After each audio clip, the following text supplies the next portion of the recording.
ನಮಸ್ಕಾರ ಎಲ್ರಿಗೂ. ನಾನಿವತ್ತು ಎಲ್ರಿಗೂ ಇಷ್ಟ ಆಗುವಂತಹ ಮೃದುವಾದ ಮತ್ತು ರುಚಿಯಾದ ಆಲೂ ಪರೋಟ ರೆಸಿಪಿನ ಹೇಗೆ ಮಾಡ್ಕೊಳ್ಳೋದು ಅಂತ ವಿಡಿಯೋನ ಶೇರ್ ಮಾಡ್ಕೊಳ್ತಾ ಇದ್ದೀನಿ. ತುಂಬಾ ಕ್ವಿಕ್ಕಾಗಿ ಈಸಿಯಾಗಿ ಮಾಡ್ಕೊಳ್ಳುವಂತಹ ರೆಸಿಪಿ, ಹಾಗೆ ಟೇಸ್ಟಿಯಾಗಿ ಕೂಡ ಇರುತ್ತೆ. ಒಂದ್ಸಲ ಈ ರೀತಿಯಾಗಿ ಟ್ರೈ ಮಾಡಿ ನೋಡಿ, ಎಲ್ರಿಗೂ ತುಂಬಾ ಇಷ್ಟ ಆಗುತ್ತೆ. ಈ ರೆಸಿಪಿನ ಮಾಡ್ಕೊಳ್ಳೋದಕ್ಕೆ ಮೊದಲಿಗೆ ಒಂದು ಮಿಕ್ಸಿ ಜಾರ್ಗೆ ಒಂದು 6 ಪೀಸಷ್ಟು ಬೆಳ್ಳುಳ್ಳಿ, ಹಾಗೆ ಒಂದು ಅರ್ಧ ಇಂಚಷ್ಟು ಶುಂಠಿನ ಸೇರಿಸ್ಕೊಂಡಿದ್ದೀನಿ. ಇದರೊಟ್ಟಿಗೆ 2 ಹಸಿರು ಮೆಣಸಿನಕಾಯಿ, ಹಾಗೆ ಒಂದು 7 ರಿಂದ 8 ಎಲೆಗಳಷ್ಟು ಕರಿಬೇವಿನ ಸೊಪ್ಪನ್ನು ಸೇರಿಸಿ ನೀರು ಹಾಕ್ತೆ ತರಿಯಾಗಿ ಈ ರೀತಿ ರುಬ್ಕೊಂಡಿದ್ದೀನಿ. ಇದನ್ನು ಒಂದು ಕಡೆ ಎತ್ತಿಟ್ಕೊಂಡು ನಾನಿಲ್ಲಿ 4 ಸಣ್ಣ ಸೈಜ್ ಆಲೂಗೆಡ್ಡೆನ ಮೊದಲೇ ಬೇಯಿಸಿಟ್ಕೊಂಡಿದ್ದೆ. ಇದನ್ನು ಚೆನ್ನಾಗಿ ಸಾಫ್ಟ್ ಆಗೋ ರೀತಿ ಸ್ಮ್ಯಾಶ್ ಮಾಡ್ಕೊಳ್ಬೇಕಾಗುತ್ತೆ. ಈ ರೀತಿ ಎಲ್ಲ ನೀಟಾಗಿ ಸ್ಮ್ಯಾಶ್ ಮಾಡ್ಕೊಂಡಿದ್ದಾದಮೇಲೆ ಇದನ್ನು ಒಂದು ಕಡೆ ಎತ್ತಿಟ್ಕೊಂಡು ಸ್ಟವ್ ಆನ್ ಮಾಡಿಕೊಂಡು ಒಲೆ ಮೇಲೆ ಒಂದು ಪ್ಯಾನ್ ಇಟ್ಕೊಂಡಿದ್ದೀನಿ. ಪ್ಯಾನ್ ಬಿಸಿಯಾಗಿದ್ದಾದಮೇಲೆ 2 ಟೇಬಲ್ ಸ್ಪೂನಷ್ಟು ಎಣ್ಣೆನ ಸೇರಿಸ್ಕೊಂಡು ಒಂದು 1/4 ಟೀ ಸ್ಪೂನಷ್ಟು ಸಾಸಿವೆ, ಹಾಗೆ ಒಂದು 1/4 ಟೀ ಸ್ಪೂನಷ್ಟು ಜೀರಿಗೆನ ಸೇರಿಸ್ಕೊಂಡಿದ್ದೀನಿ. ಇದೆರಡು ಸ್ವಲ್ಪ ಚಿಟಪಟ ಅಂದಿದ್ದಾದಮೇಲೆ ಇದರೊಟ್ಟಿಗೆ ನಾನು ಗ್ರೈಂಡ್ ಮಾಡ್ಕೊಂಡಿರುವಂತಹ ಶುಂಠಿ, ಬೆಳ್ಳುಳ್ಳಿ, ಕರಿಬೇವಿನ ಸೊಪ್ಪು, ಹಾಗೆ ಹಸಿರು ಮೆಣಸಿನಕಾಯಿ ಮಿಶ್ರಣನ ಸೇರಿಸ್ಕೊಂಡಿದ್ದೀನಿ. ಇದನ್ನು ಒಂದು 2 ರಿಂದ 3 ನಿಮಿಷ ಚೆನ್ನಾಗಿ ಫ್ರೈ ಮಾಡ್ಕೊಳ್ಳೋಣ. ಆ ಶುಂಠಿ ಬೆಳ್ಳುಳ್ಳಿದ ಹಸಿ ಸ್ಮೆಲ್ಲೆಲ್ಲ ಹೋಗೋವರೆಗೂ ಚೆನ್ನಾಗಿ ಮಿಕ್ಸ್ ಮಾಡಿಕೊಂಡು ಇದರೊಟ್ಟಿಗೆ ಒಂದು ಚಿಟಿಕೆಯಷ್ಟು ಅರಿಶಿಣ ಪುಡಿನ ಕೂಡ ಸೇರಿಸ್ಕೊಂಡು ಚೆನ್ನಾಗಿ ಮಿಕ್ಸ್ ಮಾಡ್ಕೊಳ್ತಾ ಇದ್ದೀನಿ. ಒಂದ್ಸಲ ಈ ರೀತಿಯಾಗಿ ಆಲೂ ಪರೋಟನ ಟ್ರೈ ಮಾಡಿ ನೋಡಿ, ಟೇಸ್ಟ್ ಅಂತೂ ಯಮ್ಮಿಯಾಗಿರುತ್ತೆ.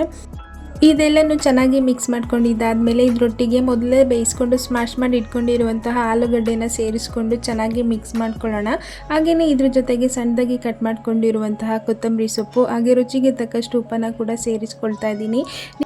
ಇದೆಲ್ಲನೂ ತುಂಬಾ ಚೆನ್ನಾಗಿ ಮಿಕ್ಸ್ ಮಾಡ್ಕೊಳ್ಬೇಕಾಗುತ್ತೆ. ತುಂಬಾ ಈಸಿಯಾಗಿ ಆಗುವಂತಹ ಬ್ರೇಕ್ಫಾಸ್ಟ್ ರೆಸಿಪಿ. ನಿಮಗೆ ಇಷ್ಟ ಇತ್ತು ಅಂದರೆ ಡಿನ್ನರ್ಗೆ ಅಥವಾ ಲಂಚ್ಗೂ ಕೂಡ ಈ ರೆಸಿಪಿನ ಟ್ರೈ ಮಾಡ್ಬೋದು. ತುಂಬಾ ಚೆನ್ನಾಗಿರುತ್ತೆ, ಮಕ್ಕಳಿಗೆಲ್ಲ ತುಂಬಾ ಇಷ್ಟ ಆಗುತ್ತೆ ಕೂಡ. ಈಗ ಈ ಆಲೂ ಪರೋಟನ ಮಾಡ್ಕೊಳ್ಳೋದಕ್ಕೆ ಸ್ಟಫಿಂಗ್ ರೆಡಿಯಾಗಿದೆ. ಇದನ್ನು ಚೆನ್ನಾಗಿ ಮಿಕ್ಸ್ ಮಾಡ್ಕೊಂಡಿದ್ದಾದಮೇಲೆ ಸ್ಟವ್ ಆಫ್ ಮಾಡಿಕೊಂಡು ಒಂದು ಕಡೆ ಎತ್ತಿಟ್ಕೊಳ್ಳೋಣ. ನಾನಿಲ್ಲಿ ಈ ಪರೋಟನ ಮಾಡ್ಕೊಳ್ಳೋದಕ್ಕೆ ಮೊದಲೇ ಗೋಧಿ ಹಿಟ್ಟನ್ನು ಚೆನ್ನಾಗಿ ಕಲಸಿ ಇಟ್ಕೊಂಡಿದ್ದೆ. ನಾವು ಚಪಾತಿ ಮಾಡೋದಕ್ಕೆ ಎಷ್ಟು ಹಿಟ್ಟನ್ನು ತಗೊಳ್ತೀವೋ ಅಷ್ಟು ಹಿಟ್ಟನ್ನು ತೆಗೆದುಕೊಂಡು ಈ ರೀತಿ ಚಿಕ್ಕದಾಗಿ ಮೊದಲು ಲಟ್ಟಿಸ್ಕೊಳ್ತಾ ಇದ್ದೀನಿ. ನೀವು ಈ ಪರೋಟನ ನಿಮಗೆ ಇಷ್ಟ ಆಗಿರುವಂತಹ ಶೇಪಲ್ಲಿ ಮಾಡ್ಕೊಳ್ಬೋದು. ಟ್ರಯಾಂಗಲ್ ಶೇಪ್ ಅಥವಾ ಸ್ಕ್ವೇರ್ ಶೇಪಲ್ಲಿ ಕೂಡ ನೀವು ಈ ಪರೋಟನ ರೆಡಿ ಮಾಡ್ಕೊಳ್ಬೋದು. ಈ ರೀತಿ ಚೆನ್ನಾಗಿ ಲಟ್ಟಿಸ್ಕೊಂಡಿದ್ದಾದಮೇಲೆ ಇದಕ್ಕೆ ಆಲೂ ಸ್ಟಫಿಂಗ್ನ ಇಟ್ಕೊಂಡು ಸುತ್ತಲೂ ನೀಟಾಗಿ ಕವರ್ ಮಾಡಿಕೊಂಡು ಎಕ್ಸ್ಟ್ರಾ ಬರುವಂತಹ ಹಿಟ್ಟನ್ನು ತೆಗೆದಿಟ್ಕೊಳ್ಳೋಣ.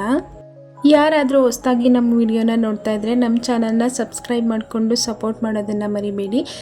ಈ ರೀತಿ ಬರುವಂತಹ ಎಕ್ಸ್ಟ್ರಾ ಹಿಟ್ಟನ್ನು ತೆಗೆದುಕೊಂಡು ಕೈಯಲ್ಲೇ ಈ ರೀತಿ ಒಂದು ಸಲ ಚೆನ್ನಾಗಿ ರೌಂಡ್ ಮಾಡಿಕೊಂಡು ಸ್ಲ್ಯಾಬ್ ಮೇಲೆ ಇನ್ನೂ ಸ್ವಲ್ಪ ಗೋಧಿ ಹಿಟ್ಟನ್ನು ಸೇರಿಸ್ಕೊಂಡು ಈ ಪರೋಟನ ಲಟ್ಟಿಸ್ಕೊಳ್ಳೋಣ. ತುಂಬ ತೆಳುವಾಗಿ ಲಟ್ಟಿಸ್ಕೊಳ್ಳುವಂಥ ಅವಶ್ಯಕತೆ ಇಲ್ಲ, ಸ್ವಲ್ಪ ದಪ್ಪದಾಗಿಯೇ ಈ ಪರೋಟನ ಲಟ್ಟಿಸ್ಕೊಂಡ್ರೆ ತುಂಬಾ ಚೆನ್ನಾಗಿರುತ್ತೆ.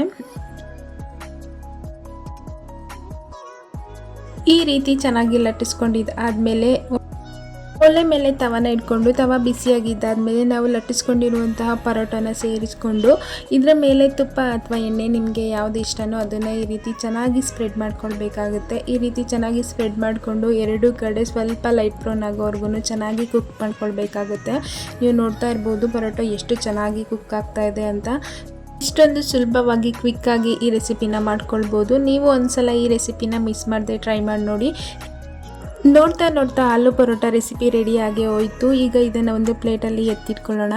ಹಾಗೆಯೇ ಇದ್ರ ಜೊತೆಗೆ ತೆಂಗಿನಕಾಯಿ ಚಟ್ನಿ ತುಂಬಾ ಚೆನ್ನಾಗಿರುತ್ತೆ, ಅಥವಾ ಕೆಚಪ್ ಜೊತೆಗೂ ಈ ರೆಸಿಪಿನ ಟ್ರೈ ಮಾಡ್ಬೋದು, ಟೇಸ್ಟಿಯಾಗಿರುತ್ತೆ. ಹೀಗೆ ಮಿಕ್ಕಿರುವಂತಹ ಹಿಟ್ಟಲ್ಲಿ ಈ ಪರೋಟಗಳನ್ನ ರೆಡಿ ಮಾಡ್ಕೊಳ್ಳೋಣ. ಹಾಗೆಯೇ ನೀವು ಈ ರೆಸಿಪಿನ ಟ್ರೈ ಮಾಡಿ ಹೇಗೆ ಬಂದಿತ್ತು ಅಂತ ಕಮೆಂಟ್ನಲ್ಲಿ ತಿಳಿಸೋದನ್ನು ಮರಿಬೇಡಿ. ಹಾಗೆ ಈ tasty and easy recipe video ನಿಮಗೆ ಸ್ವಲ್ಪನಾದರೂ ಇಷ್ಟ ಆಗಿದ್ರೆ ಲೈಕ್ ಮಾಡಿ, ಶೇರ್ ಮಾಡಿ, ಕಮೆಂಟ್ ಮಾಡಿ. ಹಾಗೆಯೇ ನಮ್ಮ ಚಾನಲ್ನ ಸಬ್ಸ್ಕ್ರೈಬ್ ಮಾಡಿಕೊಂಡು ಸಪೋರ್ಟ್ ಮಾಡೋದನ್ನು ಮರಿಬೇಡಿ. ಮತ್ತೆ ಮುಂದಿನ ವಿಡಿಯೋದಲ್ಲಿ ಇನ್ನೊಂದು ಹೊಸ ರೆಸಿಪಿ ಜೊತೆ ಸಿಗ್ತೀನಿ. Thanks for watching.